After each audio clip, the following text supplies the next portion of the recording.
All right, welcome back. Well, there you have the summary of the president's speech. Of course, there's been lots of reactions about that. We'll continue with that, though, today. Well, joined by Dr. Isuwa Dogo to give us his perspective on this speech. Morning, and thank you for coming on today. Good morning, and Happy New Year to the channel's family and to all Nigerians. Thank you. Happy New Year to you, too. Well, lots of reactions, as we highlighted, about that speech from all quarters, press releases everywhere. What's your impression of his speech?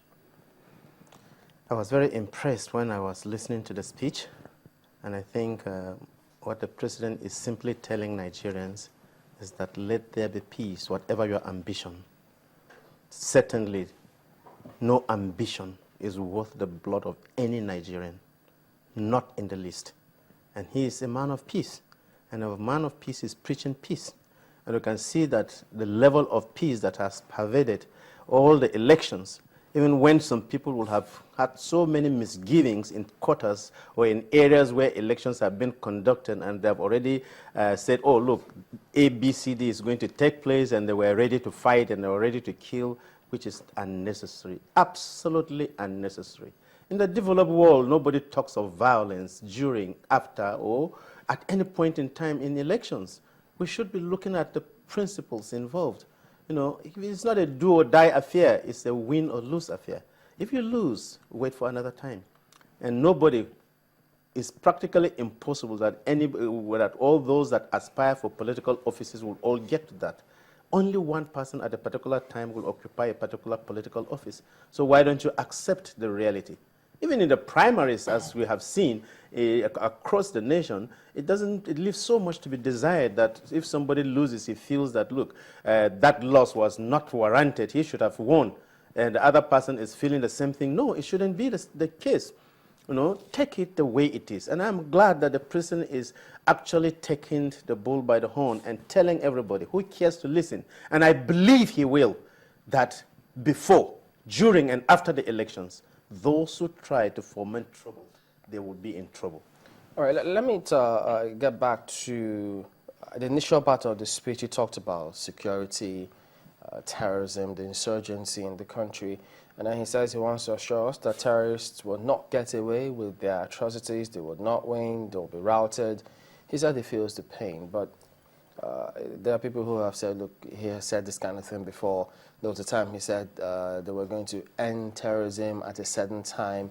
That didn't happen. He's come under a lot of criticism about how he has handled a fight against insurgency. Some think he's not just doing enough. Well, I don't think so. From my discussions with some of my very close military colleagues, friends, those that I'm close to, I have a very close relation who is who was in the army and just left, and they tell me exactly what happens there. The military is doing its best. The problem is that despite the sabotage within, they are doing the utmost best.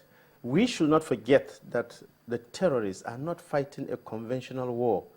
And if the military were to go out, as they have said, just to destroy the insurgents, they will destroy several thousands and thousands of innocent lives that are in their control. You see, and this is the problem. And they try as much as possible to ensure that innocent lives are not just lost. We have known about the Chibok girls, but that is just a very small proportion of the civilians, children, women, that are in their control, that are captives, that they hold as human shields. So if they moved in the manner which people think and say, it will be a catastrophic kind of monumental dimension for the civilian population that is there, for the innocent lives that they have under them. And that is why it is taking this shape. And we have seen that the government is doing everything practically possible to isolate these people.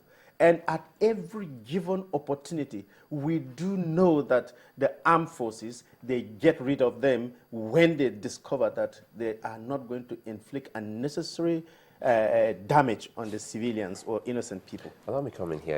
It's a new year, and we're looking at the president's speech, trying to see the message, the meat of the message in that speech. Well, he also started by talking about paying tribute to our men and women in the fight against terror.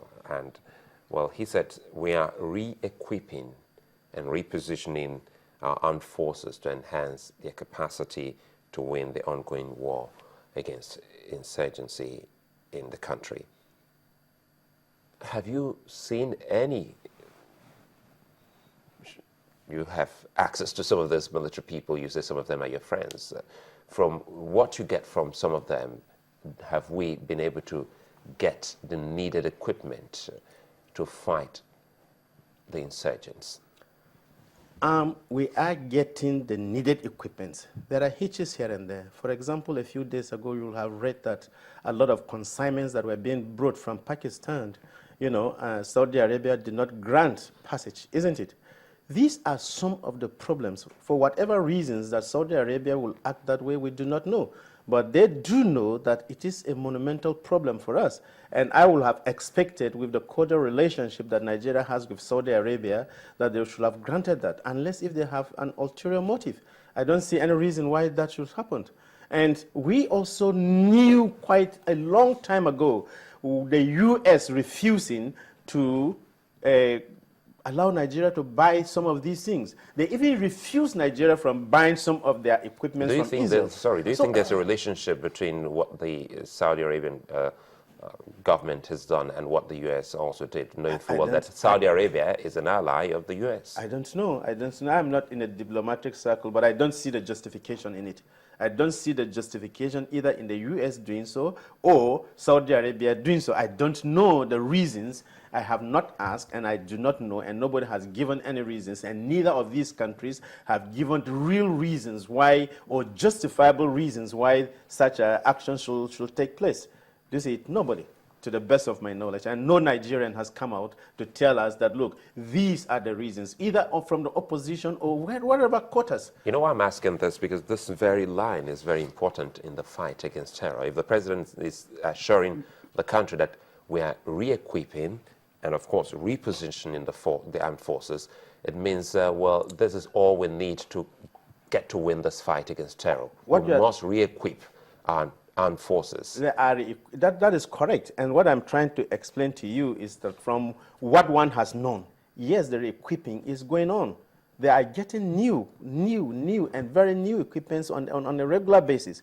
But even the most sophisticated, as I'm talking to you now, as I was told, and with this kind of blockage is what is causing some of the problems. But is there that kind of blockage for the insurgents?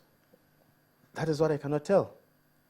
I do not know. I do not know how they get their arms. Yeah, but have we and I find it difficult to understand. Do you think that we have sought to find out and block how they... I mean, you see some of the weapons that the military display that they seized, that they were able to capture from the insurgents, and one wonders, so how do those ones get in?